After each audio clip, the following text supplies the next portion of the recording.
యుద్ధం జరుగుతూ ఉంది ఉక్రెయిన్కి రష్యాకి. అందరం బాధపడుతున్నాం ఈ యుద్ధం ఎందుకు జరుగుతుంది అనవసరంగానని. అనేక సార్లు ఎవరైనా ఇద్దరు ముగ్గురు యుద్ధాలు చేస్తే కూడా అది ప్రపంచ యుద్ధం అయింది. కిందటిసారి రెండవ ప్రపంచ యుద్ధం నాకు తెలుసు, చిన్నతనం నాకు వయసు అయినా కూడా తెలుసు.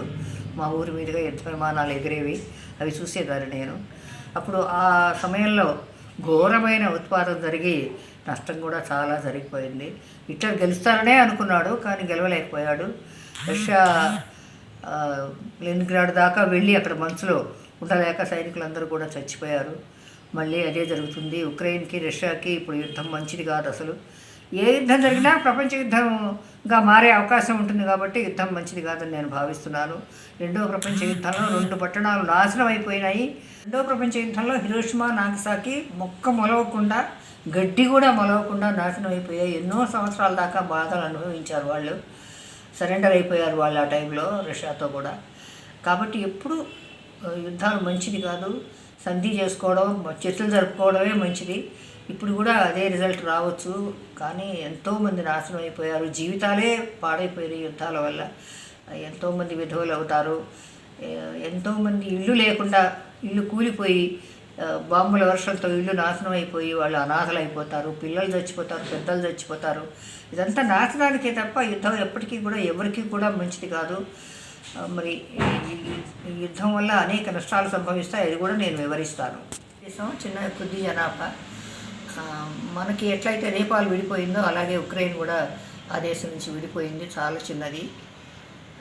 యుద్ధానికి పాల్పడటం కూడా రష్యాకి మంచిది కాదు, ఉక్రెయిన్కి మంచిది కాదు.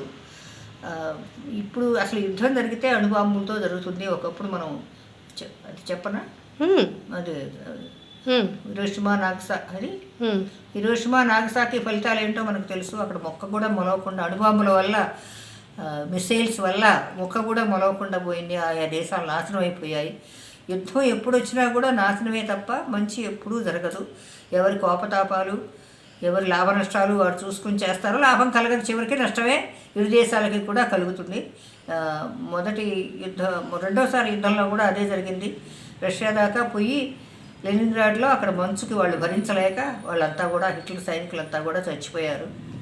అది ఎప్పటికీ కూడా మంచిది కాదు. ఈసారి కూడా ఇదంతా క్యూ పట్టడం, అదంతా వాళ్ళు పట్టాలన్నీ స్వాధీనం చేసుకుంటున్నారు. చివరికి మిగిలేది ఏమీ ఉండదు. యుద్ధం వల్ల ఫలితం ఉండదు, నాశనమే తప్ప అని నేను భావిస్తున్నా. యుద్ధం వల్ల నష్టమే కానీ లాభం లేదు. ఆహారం దొరకకుండా పోతుంది మనుషులకి. ఎందుకంటే అంతా నాశనం అయిపోతుంది. ఇళ్ళన్నీ కూలిపోతాయి, దాంట్లో ఉన్న ఆహారం అంతా పోతుంది. ఎవరికి ఏమి దొరకదు. బంకుల్లో దాక్కోవడం, అక్కడ దాక్కోవడం, ఇక్కడ దాక్కోవడం, అంతేగాని తినడానికి ఏమీ మిగలదు.